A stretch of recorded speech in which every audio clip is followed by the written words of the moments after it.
오늘 말씀은 창세기 6장입니다. 창세기 6장 인류의 타락과 홍수 심판, 대홍수 심판 예고와 방주 제작 세 가지 제목입니다. 인류가 타락하고 하나님께서 구원을 예비하시기 위해서 심판을 예고를 다 하시죠. 예고를 하고 에녹 때부터 심판을 예고를 하셨어요. 그리고 방주 제작하고 있는데 5장에서는 에녹이 65년을 살다가 무드셀라를 낳고 그때부터 하나님과 동행해요. 그리고 유다서에 보면은 에녹이 심판을 이렇게 증거하고 다니고 외치고 다니는 그러한 그 구절이 나옵니다. 그래서 에녹도 하나님의 심판에 대해서 예고를 하셨다는 거죠. 그래서 무드셀라라는 이름을 그대로 뜻을 얘기하면은 창 던지는 자, 칼 쓰는 자 이렇게 해석할 수 있는데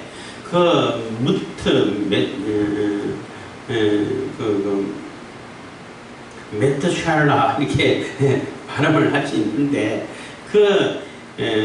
맴하고 타우라는 글자가 있어요. 두 글자로 이제 사용됐는데 무트라는 죽음이라는 하는 그런 명사가 있는데 그거는 맴과 바브라는 발음하기도 하고 와우 이렇게 발음하기도 하는데 그 글자가 명사 때는 들어가 있어요. 근데 동사로 쓸 때는 그게 빠져.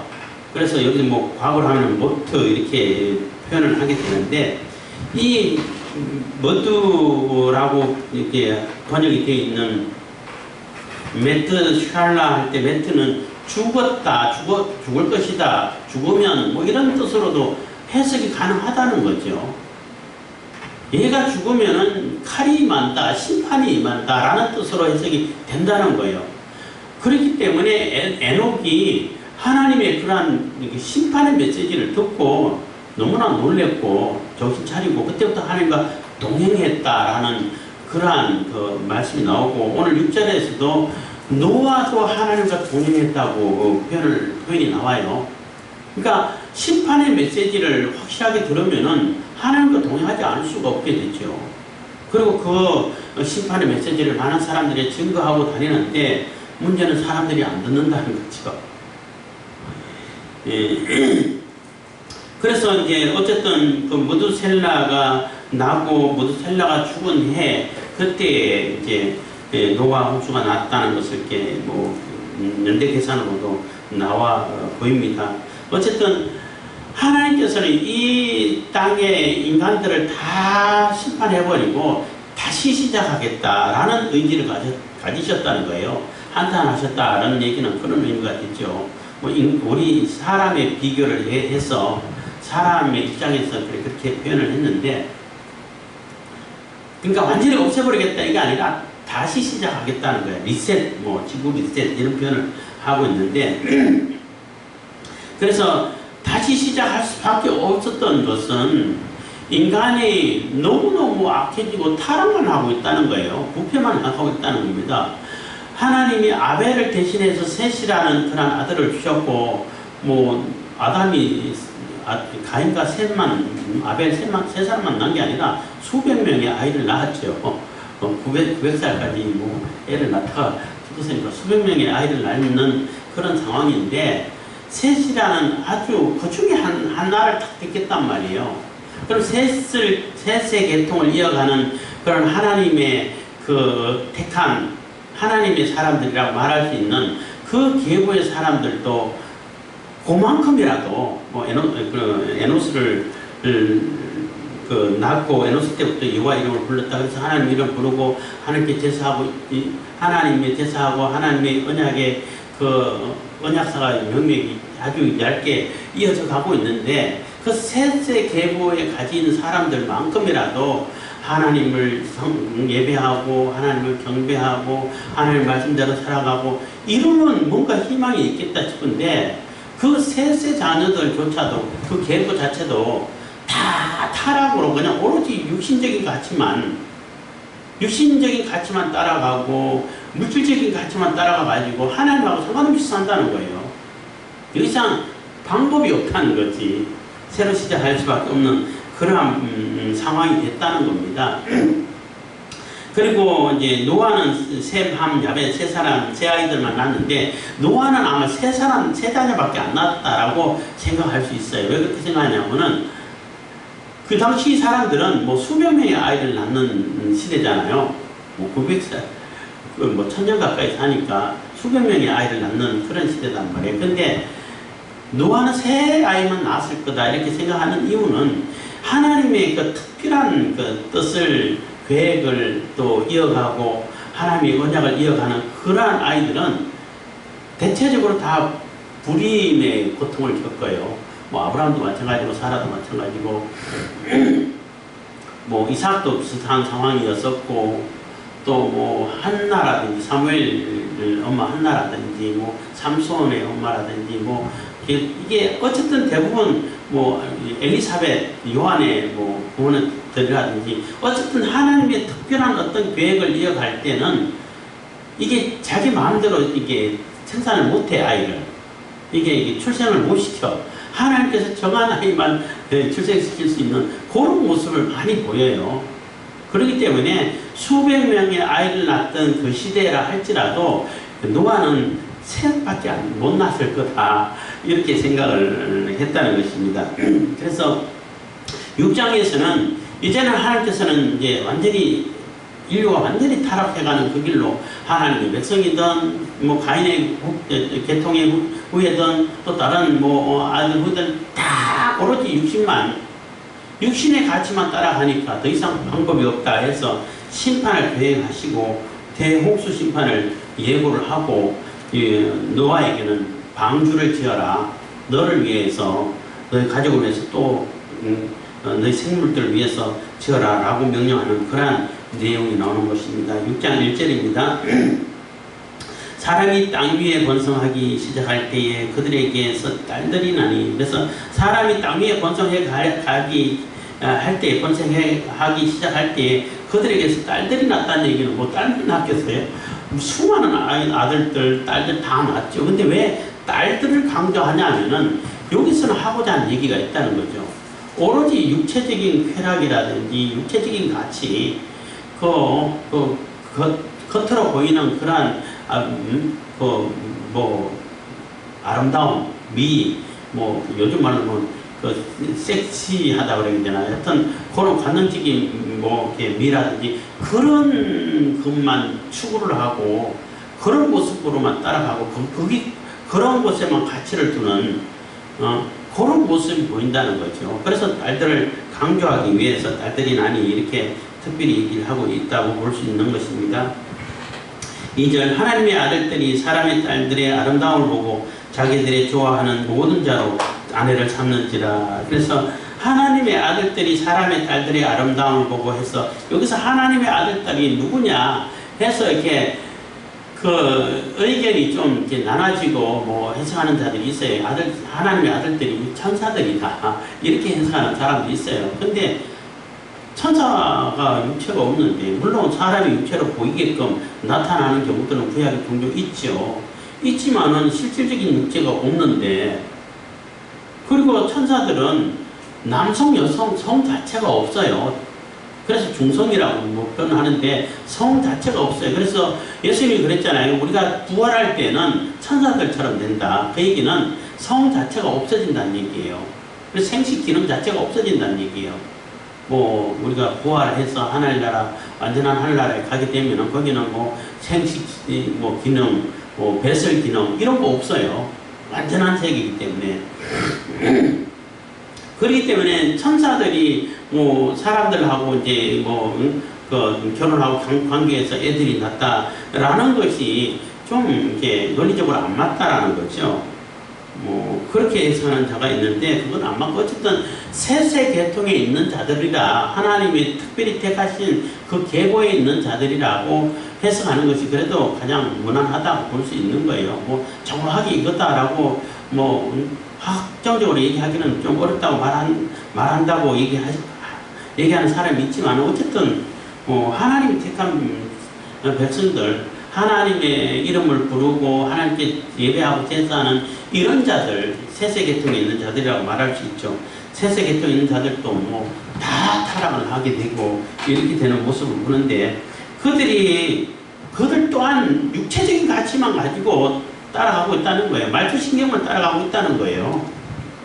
그래서 사람들의 딸의 아름다움을 보고 자기들이 좋아하는 모든 자로 좋아하는 한 여인, 한 아내를 택한 게 아니라 모든 자를 택해가지고 그냥 오로지 육체적인 쾌락, 육체적인 가치만 따라가고 있다는 거예요. 그러니까 희망이 없죠.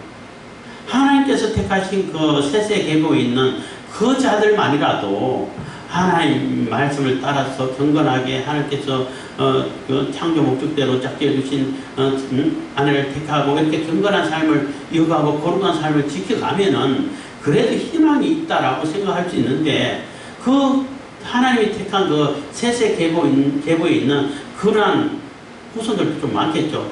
다 오로지 육체로만 따라가고 눈에 보이는 아름다운 그 하와가 봤던 것처럼 선악과를 봤을 때 보암직도 하고 모험직도 하고 오로지 육신의 눈으로만 가치를 정해지는 그런 모습 보는데 그런 가치로만 따라간다는 거예요. 그래서 희망이 없다는 것입니다. 그래서 모든 자로 아내를 삼는지라 3절 여호와께서 가라사대 나의 신이 영원히 사람과 함께하지 아니하리니 이는 그들이 육체가 됨이라 그러나 그들의 날은 120년이 되리라 하시니라. 그래서 여호와께서 가라사대 나의 신이 영원히 사람과 함께하지 아니하리니 그래서 나의 신이 할 때 여기서 성령이다 아니면 하나님께서 주신 생명이다 이렇게 두 가지로 이제 해석하고 있는데 뭐 두 가지 나름대로 다 의미가 있죠. 그리고 하나님의 신이 물 위에 운행하시더라 하는 그런 창세기에 말씀을 가지고 하나님이 운행하시고 하나님께서 보호하시는 보호 아래에 있을 때는 그것이 의미가 있고 새로운 창조가 되고 질서가 잡히게 되고 또 다시 이제 하나님의 아름다운 모습, 하나님 보시기 좋은 그런 모습이 되는데 하나님 신이 함께하지 않겠다고 떠나버렸을 때 성령의 보호하심과 하나님의 생명이 사라져 버렸을 때는 그거는 무가치한 존재로 바뀌어버린다는 거예요. 심판의 대상이 되어버린다는 겁니다. 그래서 사람과 함께 하지 아니하리니 이는 그들이 육체가 됨이라. 육체가 된다는 얘기는 오로지 육체적인 가치만 가지고 판단한다는 거예요. 육체적인 가치만 추구하고 있다는 거예요. 영적인 가치, 하나님의 가치, 하나님 창조 질서, 창조 목적 이거 다 필요 없고 그런 거 다 무시를 해버리고 오로지 육체적인 그러한 가치만 추구를 하고 따라가고 있다는 것입니다. 그러나 그들의 날은 120년이 되리라 하시니라. 그래서 그렇지만 그들은 120년 동안 유예를 하겠다는 거죠. 지금 당장 심판해도 할 말 없겠지만은 120년 동안 심판을 유예해가지고 회개할 기회를 주시겠다는 거예요. 여기서 말하는 120년도 인간의 수명을 120년의 그 한계로 줄이겠다 이렇게 해석하는 분들도 있고 지금부터 120년 후에 홍수로 심판하겠다 이렇게 해석을 하고 있는데 두 가지 해석이 있어요. 그렇지만 뭐 어떤 분은 두 가지 다 의미가 있다. 다 의미가 있다 하면서 무슨 얘기냐 하냐면은 그 사람들에게 기분 좋고 즐겁고 기쁘고 할 때 엔돌핀이 솟아난다. 그 호르몬이 나온단 말이에요. 저도 들은 얘기이기 때문에. 그래서 동물들 같은 경우는 그 내재되어 있는 엔돌핀의 양만큼 산다는 거예요. 근데 사람은 그렇게 못 산대. 왜 못 사냐면은 스트레스 때문에 스트레스를 받아가지고 그 사람 속에 내재되어 있는 엔돌핀 그 호르몬의 그 수명만큼 못 산다는 거예요. 근데 그 수명을 계산하면은 한 120년 정도 된다는 거예요. 120년 동안 이렇게 살 수 있는 그러한 호르몬의 양이 저장되어 있다는 거예요. 뭐 그런 얘기를 들었습니다만 그거는 참고로 하시길 바랍니다. 어쨌든 간에 인간의 수명이 120년 전으로 이렇게 한계를 취할 것이다. 이렇게 해석하는 분들도 계시지만은 여기서는 어쨌든 120년 후에 심판하겠다라고 이렇게 하나님께서 이렇게 그 심판을 유예해 주시는 그러한 과정, 상황이라고 보시면 되겠습니다. 그래서 120년 동안 노아가 방주를 지었다고 말할 수 있는 거죠. 4절입니다. 당시에 네피림이 있었고 후에도 하나님의 아들들이 사람의 딸들을 취하여 자식을 낳았으니 그들이 용사라 고대의 유명한 사람이었더라 해서 그 당시에 네피림이 있었다는 얘기예요. 네피림은 거인족을 얘기하는 거예요.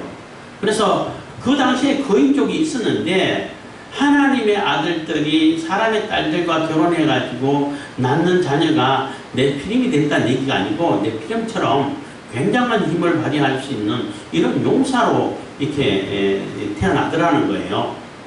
뭐 이것도 뭐 조금 해석하기 어려운 구절이라고 말할 수 있는데 어쨌든 간에 그 뭐 이렇게 타락해 가고 있을 때 거인족이 있었다는 것이고 거인족이 있는 그 거인족처럼 하나님의 아들들이 사람의 딸들을 취해서 아들을 낳았을 때 그 거인족처럼 굉장한 힘을 발휘할 수 있고 능력을 발휘할 수 있는 육체적인 능력을 발휘할 수 있는 그러한 존재가 되더라는 거죠. 이 얘기는 육체적인 가치만 따라가고 육체적인 것만 추구하는 그 사람들에게 육체적인 결말을 어마어마한 결말을 가져오는 그런 모습을 볼 수 있는 거죠.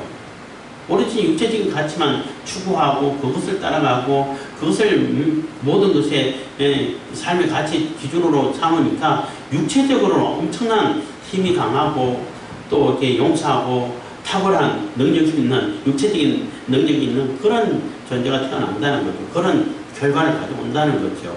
그렇지만 그게 하나님 보실 때 뭐 좋은 선한 것이 되겠습니까? 안 되겠죠. 오로지 육체적인 가치밖에 없는데.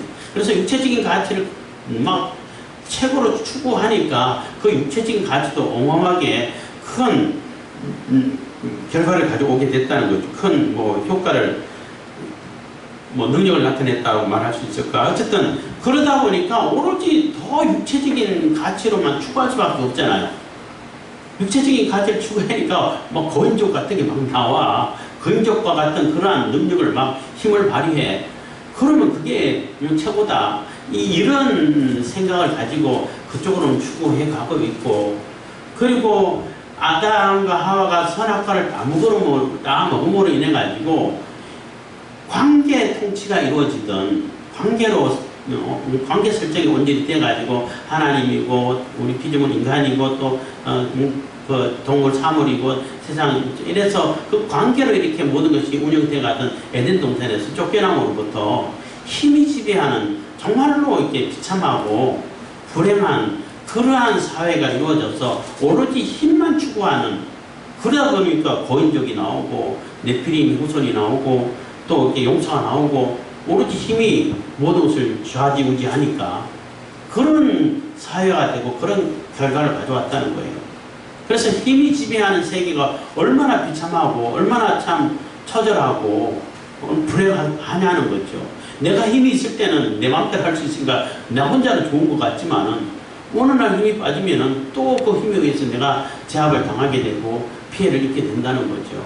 이런 상황이 그런 세계가 됐다는 거죠. 그러니까 하나님이 한탄하실 수밖에 없는 겁니다. 5절 여호와께서 사람의 죄악이 세상의 관영함과 그 마음의 생각의 모든 계획이 항상 악할 뿐임을 보시고, 그래서 이 사람의 죄악이 세상에 관영한다는 얘기는 가득 찼다는 얘기입니다.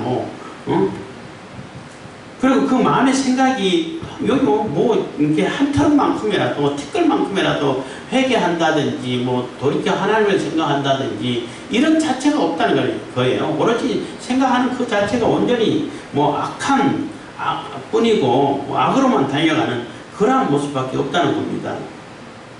그걸 보시고 6절 땅 위에 사람을 지으셨음을 한탄하사 마음에 결심하시고 참 하나님께서 자유의지를 주시고 스스로 하나님께 영광과 찬송을 돌리고 하나님을 찬양하고 하나님께서 기뻐하신 모습으로 이렇게 살기를 바라서 스스로 판단하고 스스로 결정하고 스스로 책임질 수 있는 그러한 인간을 만드셨는데, 그렇게 해나니까 한번 악을 경험하더니 계속 악으로만 달려가 버리는 그러한 모습을 보시고 하나님께서는 참 마음 아파하셨다는 거예요. 근심하셨다는 얘기는 마음 아파하셨다는 겁니다.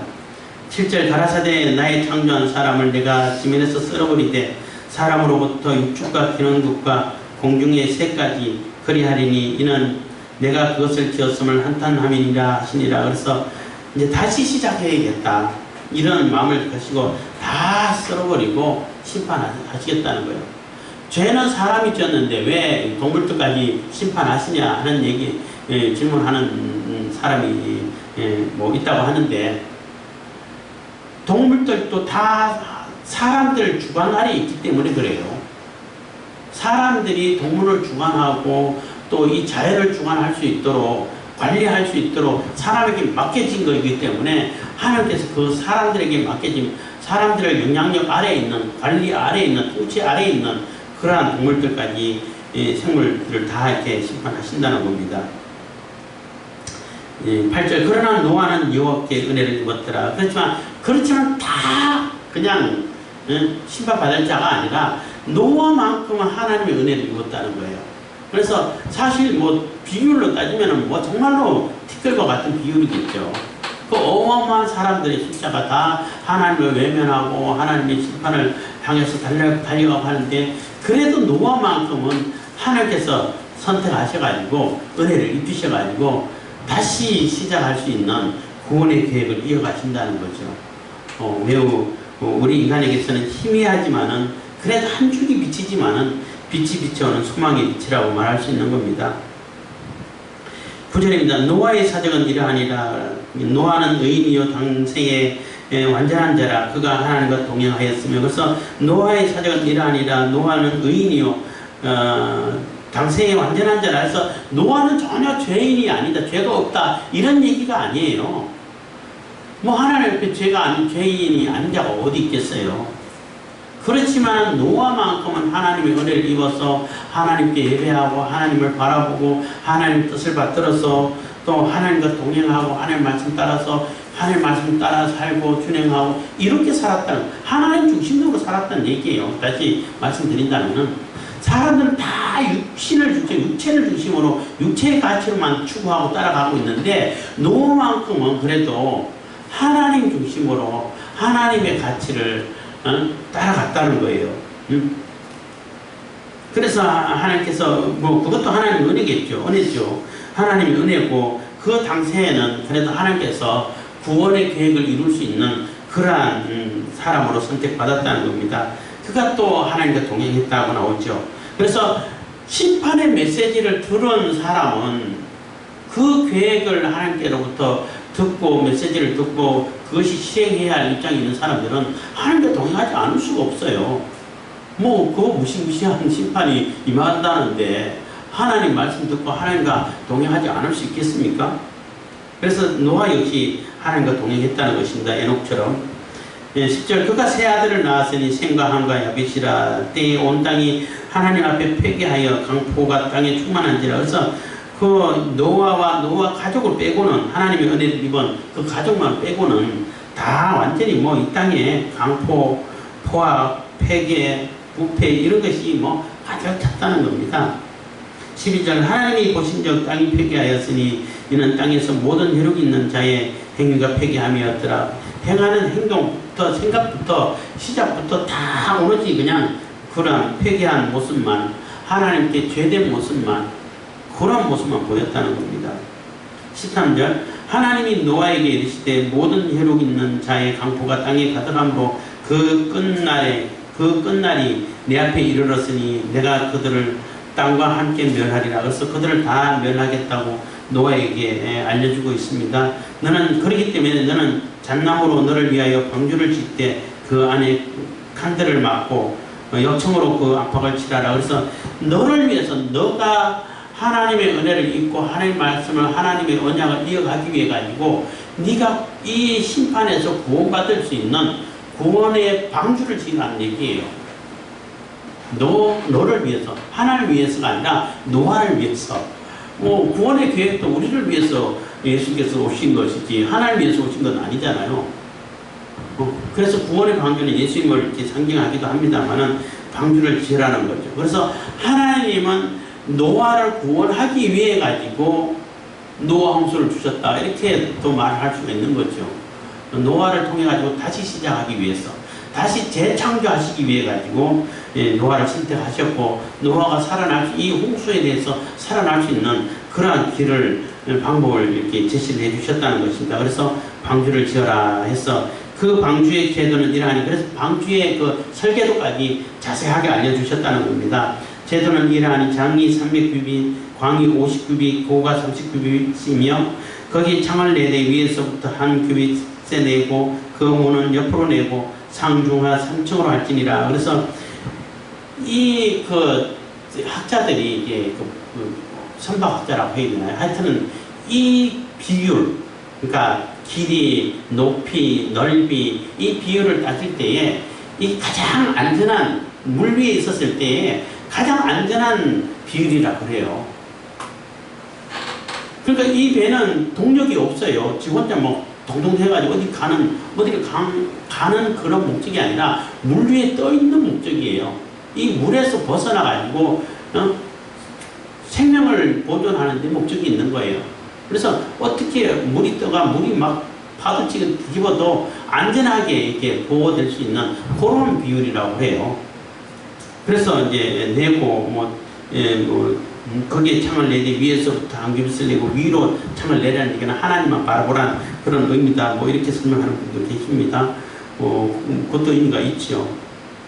그리고 상중하 3층으로 할지니라 해서 3층, 그러니까 노아 방주가 3층이다 보니까 예루살렘 성전 지을 때도 3층으로 이렇게 짓게 되고 뭐든지 해도 이게 3층 이렇게 하게 되고 하는 것인데 노아 방주를 이렇게 많이 염두에 두고 그런 것을 이렇게 설계를 하고 그렇다고 합니다.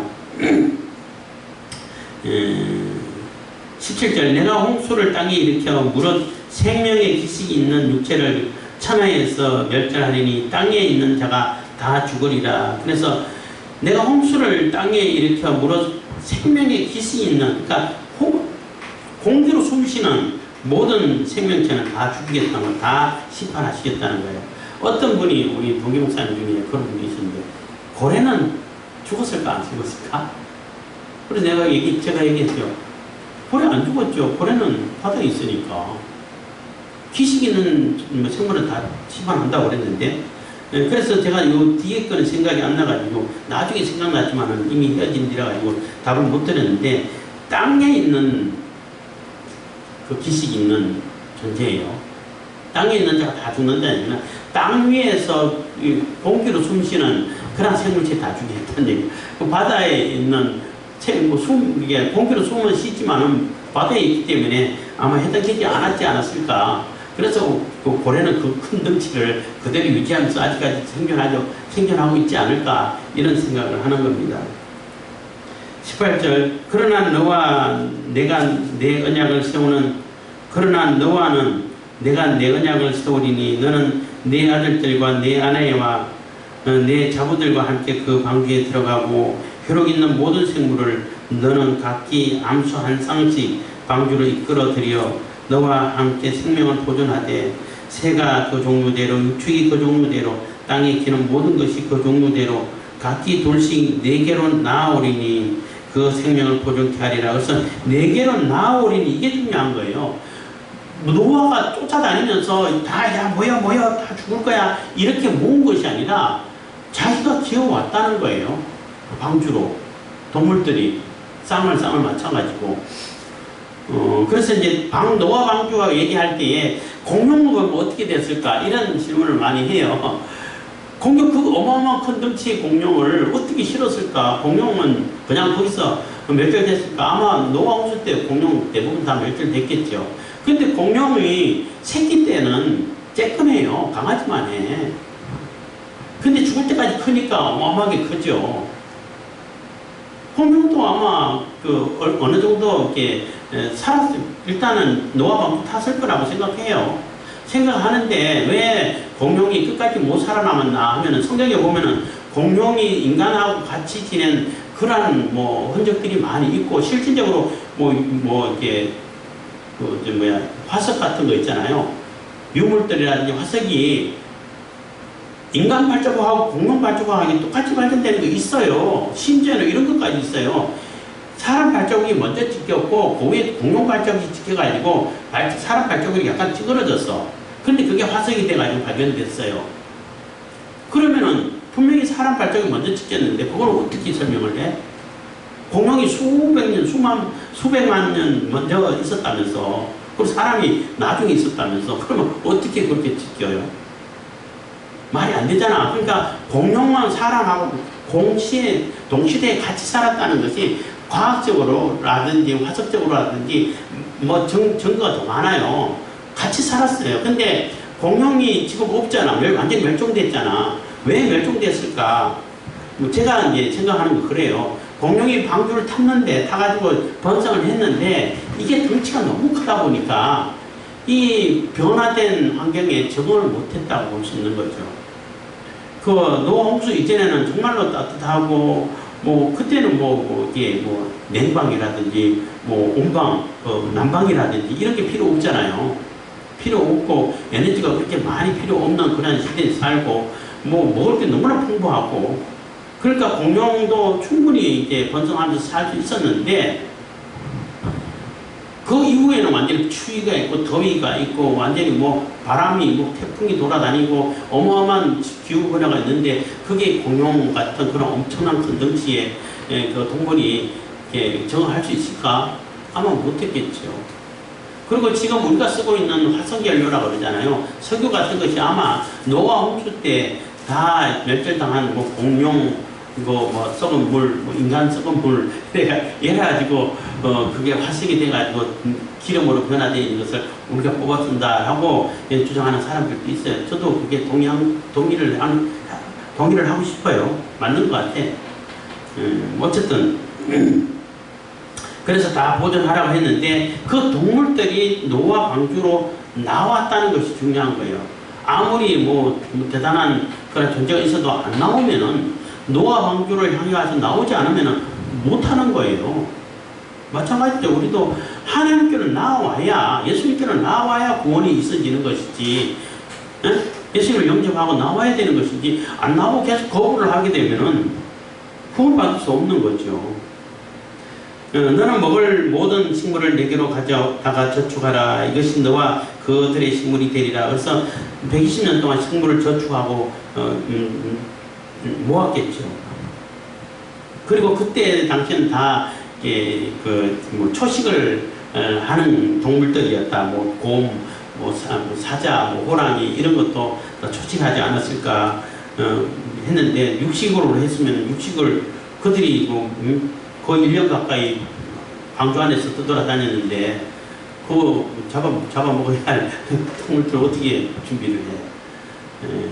그래서 식물과 초식을 했을 것이다. 그리고 노아 홍수 이후에 사람들에게도 동물을 먹게 허락하셨던 것처럼 이제 육식동물이 생겨나지 났을 것이다. 이렇게 생각하고 있습니다.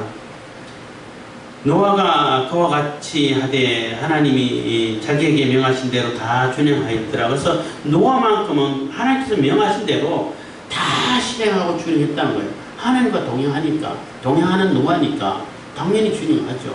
그래서 120년 동안 그 당시는 어떻게 짧은 시간이라고 말할 수도 있겠지만은 결코 짧은 시간은 아니죠. 120년 동안 그 산꼭대기에서 배를 짓고 있으면은 얼마나 조롱을 많이 하고 얼마나 또 고난을 많이 당하고 했겠어요. 협조하기는 그냥 방해만 하고 이랬겠죠. 그리고 실질적으로 그 크기에, 어마어마한 크기의 방주를 지을 때, 배를 지을 때 노아 가족을 통해가 지으면은 아무리 빨리 지어도 몇십 년은 걸렸을 거다, 이런 얘기도 하는데, 하여튼 수십 년을 걸려가지고 120년을 동안 이게 노아 방주를 다 짓게 하시고 하나님의 심판이 예고가 되고 또 노아를 통해 가지고 그것이 차곡차곡 준비되고 실행되고 있는 그러한 모습을 보고 있는 것입니다. 그래서 하나님의 심판이 예고를 되고 선포되고 있지만은 그 심판은 하루아침에 갑자기 확 나지 않아요. 물론 준비 안 하고 있으면 하루아침이죠. 갑자기지. 어느 날 갑자기, 무슨 날 갑자기, 우리 시골 말인데, 어느 날 갑자기 임하는 것이 되겠지만은, 실질적으로는 수없이 많이 예고가 되고, 선포가 되고, 하나님의 심판이 있다라고 증거가 되고 한다는 거예요. 그래서 준비하는 자에게서는 절대 갑자기 오지를 않아요. 준비 다 되고, 준비가 된 그런 모습 가지 가운데 준비된 가운데서 하나님 심판이 임하면은 어서 오십시오 하나님 오셨군요 이렇게 되는 거죠.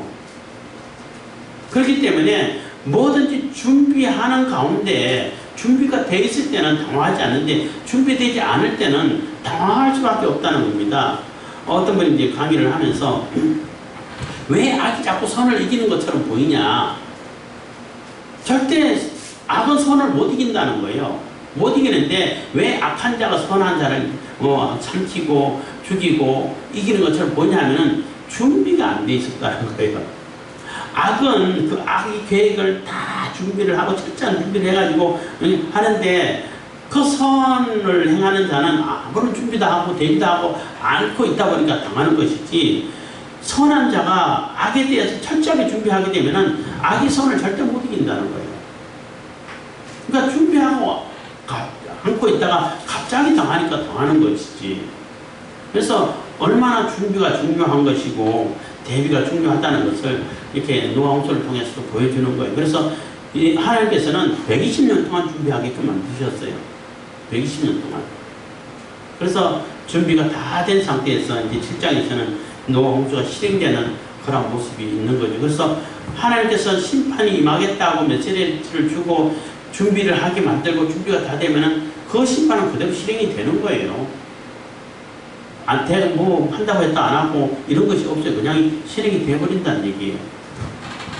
그렇기 때문에 하나님 말씀은 절대적인 말씀이 되는 것입니다. 그래서 우리가 우리 생각이, 우리 계획이 무엇을 추구하느냐에 따라 가지고 내가 육신으로 추구하게 되면 육신의 그 결과물을 가져올 수 있어요. 뭐 네필이 거인족과 같은 어마어마한 영혼을 만들어낼 수 있는 그런 모습을 보이지만은 그게 하나님 앞에 오히려 그것이 하나님의 심판을 앞당기는 그러한 결과밖에 안 된다는 것입니다. 하지만 하나님 말씀 중심으로 하나님 말씀을 따라서 하나님과 동행하게 되면은 구원을 얻을 수 있는, 구원의 방주를 짓게 되는, 구원의 방주를 이렇게 마련하는 그런 결과를 가져온다는 거죠. 그래서 우리의 중심이 어디 있느냐가 매우 중요하고, 그래서 하나님 중심으로 살아갈 때에 우리가 복된 삶을 살고 생명의 삶을 살고 구원의 삶을 살 수 있다는 것입니다. 기도하겠습니다. 사랑해 주신 감사합니다. 이 시간에도 은혜와 복을 베푸시는 감사드립니다.